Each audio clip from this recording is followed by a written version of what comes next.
Hello and welcome to the Nerdic Gods podcast, episode 298. Uh, it's going to be a little bit of a different episode this week. It is just me, but there is a lot of news this week to talk about, actually. As Connor likes to say, it's been a busy week in the world of video games, and it actually has been this week. So let's just hop right onto it. Warner Brothers Discovery is looking to sell. They announced a bid to sell, which it seems like they've been looking to sell for a few years now. They had that merger with Discovery not too long ago, and now it's seemingly like it's not working. And this bid to sell could really affect everything. Affect the game side with all their game developers and their publishing arm. It could affect their movies and TV, their streaming service, HBO Max. Who knows? Who is even looking to buy them? Is it going to be somebody big like Apple or Microsoft or Sony, or who knows? Hopefully it isn't Tencent or NetEase or someone like that, or Saudi Arabia. They've been trying to buy a lot. That's somebody that could easily try to pick them up. But I have no idea.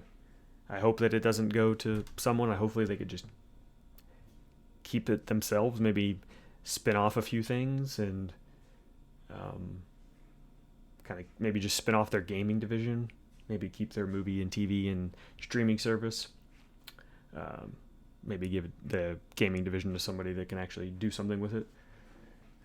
They seem to be struggling other than Hogwarts Legacy, which I don't really understand that.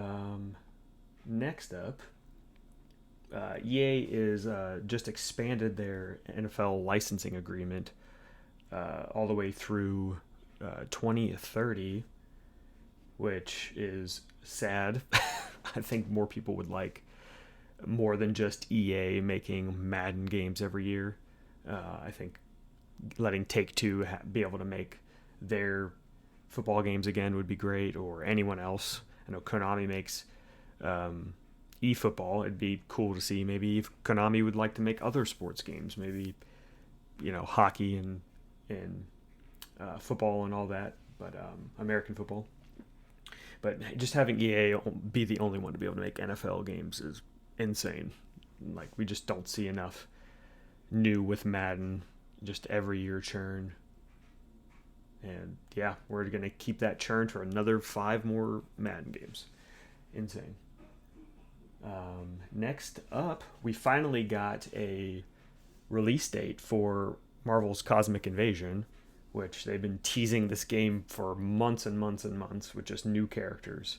It's going to release December 1st.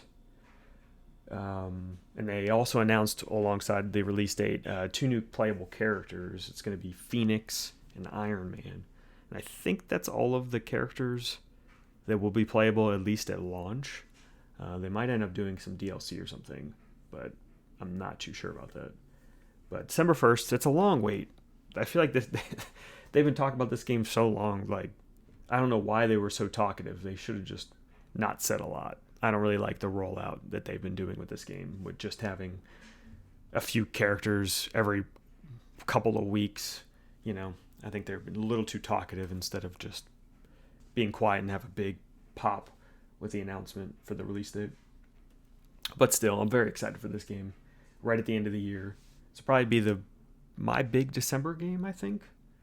Yeah, I'm very excited for it. I loved TMNT Shredder's Revenge, so this looks great.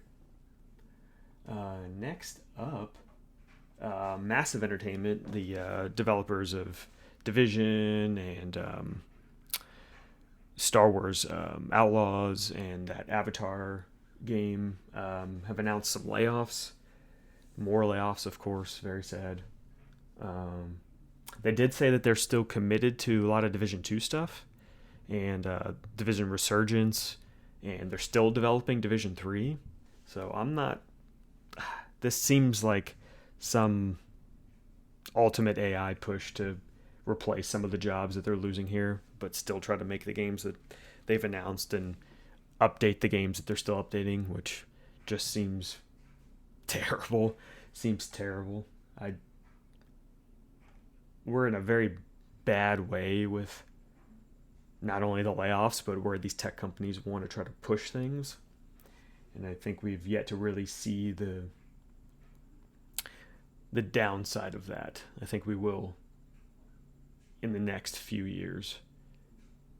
I know that sounds pretty dark because it's already been pretty dark, but I think it's going to get a little bit darker with very few developers, very few people wanting to come into the industry because of it as well. Maybe just see a lot more small games made by just a few people. But who really knows? Video game industry is just in a very a lot of growing pains right now. Very sad. Next up, another sad story. Xbox or Microsoft has announced price increases for their Xbox dev kits. It's going to be about $1,500 to $2,000 for a dev kit now, which I'm not sure what the original price was. But they've cited more economic, trying to adjust to the economic trends, which is just a fancy way of saying we can get away with charging more because everything's going up. This definitely clearly shows their lack of focus on hardware, and they're not making a lot of money there. So the people that are really going to want to get the hardware or want to put games on their hardware, they're going to try to charge them more and nickel and dime them more, very similar to the Game Pass thing. The people that are going to stay for it, they're going to try to nickel and dime them just a little bit more instead of trying to get new people onto it, because they're clearly making a lot of money on software. They have some of the biggest games: Call of Duty, Minecraft, Forza is doing incredibly well on PlayStation. They're doing incredibly well on PlayStation in general. So this is definitely clearly them trying to push, like, hey, just buy our games kind of anywhere you want to buy our games. But this has been what they've been doing for a while now. So that does not surprise me at all. Next up, we have the best-selling games of September. Connor's not here to do his Connor Circana corner, but that's okay. I'll do it for this week. So I'm going to go through the top 20 selling games of September. For number 20, we have Red Dead Redemption 2, which was 20 last month as well. Must still be on a sale. I don't know how that game's still selling well, but that's awesome. Number 19 is that kickoff bundle, which it's just ridiculous. I don't like that there is a Madden on this list, a college sports football on this list, and that kickoff bundle. That hurts my soul. Number 18 is Donkey Kong Bonanza, which is just the physical sales. It was in the top 10 last month, but it's dropping a little bit, which I think makes sense. Number 17 is GTA 5. Number 16 is Forza Horizon 5, which is pretty awesome. Number 15 is Minecraft. Number 14, which is pretty cool. It's a little overpriced, but it's pretty cool. Number 14 is the Mario Galaxy 1 and 2 bundle. That's pretty cool. I still want to pick that up. Number 13 is Digimon Story Time Stranger. I know it's been pretty popular recently, especially with Pokemon just coming out too. Number 12 is NHL 26. Number 11 is EA Sports College Football. Number 10 is Metal Gear Solid Delta Snake Eater, which has dropped significantly. It was number 4 last month, or I guess would have been August. Number 9 is another new game, Final Fantasy Tactics, the Ivalice Chronicles. That's cool to see that in the top 10. Number 8 is another new game, Sonic Racing Crossworlds. I know that's people like those Sonic racing games. Number 7, another new game. is Silent Hill F, which is incredible to see that in the top 10. I still need to play that game. Number 6 is Helldivers 2, which is pretty cool. It's probably a lot held up from, they're still updating it and getting that Xbox release. Number 5 is Madden NFL 26, which was number 2. But there's a few new games in here that really pushed it down. Which number 4 is one of the new games that pushed it down, is Ghost of Yotei. Number 3 is another new game, EA Sports FC, which of course, that's going to push everything down too. Number 2 is NBA 2K26, which was number 1 last month.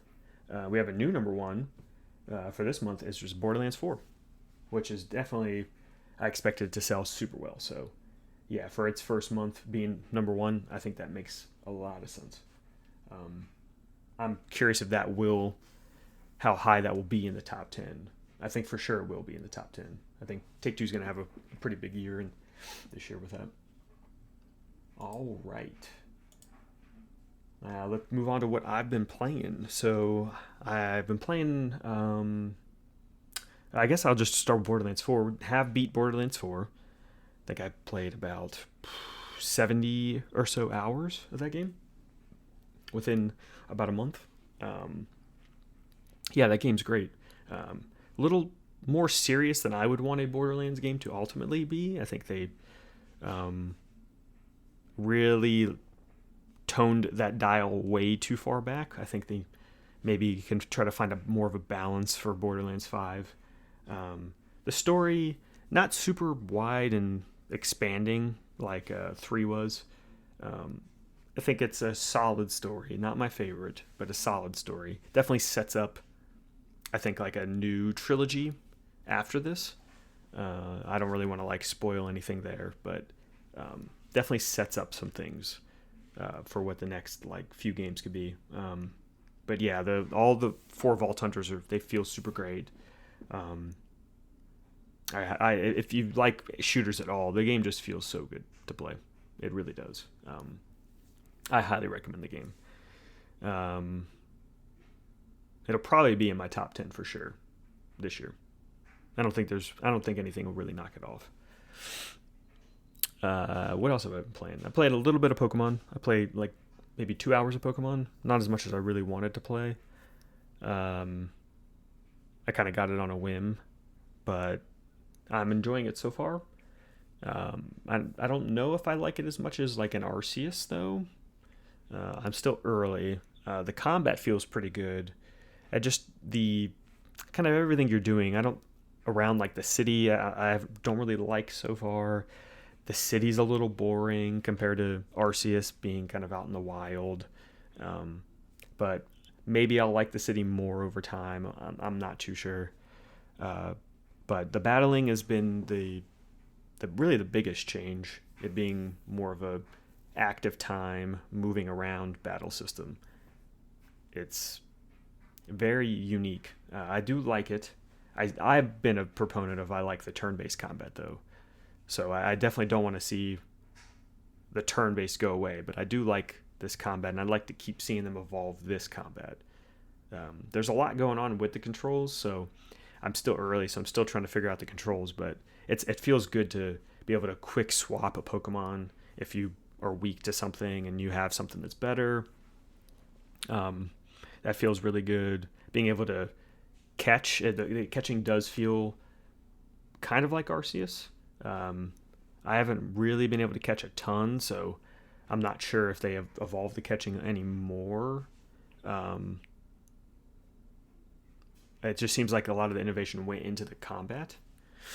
But yeah, so far I'm liking it.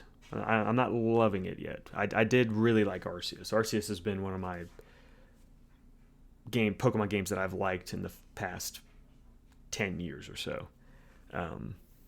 But yeah, I'm going to keep checking it out. Have I been playing anything else? I played another hour or so with Donkey Kong. Still pretty early in that game. But that game's just incredible. I love that game. I need to really get back to it. I have Hades downloaded. I've not checked it out yet. that's kind of, those 3 games are kind of what I'm playing right now. There's a few other games that I'd like to get to, like Silent Hill and Ghost of Yotei. Outer Worlds 2 is getting some reviews now. That game looks pretty great. Then Marvel's Cosmic Invasions is coming out. I think that's kind of like the couple handful of games I'd like to check out.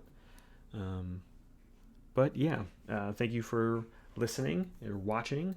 That has been the Nerdic Gods podcast, episode 298. Bye-bye, everybody.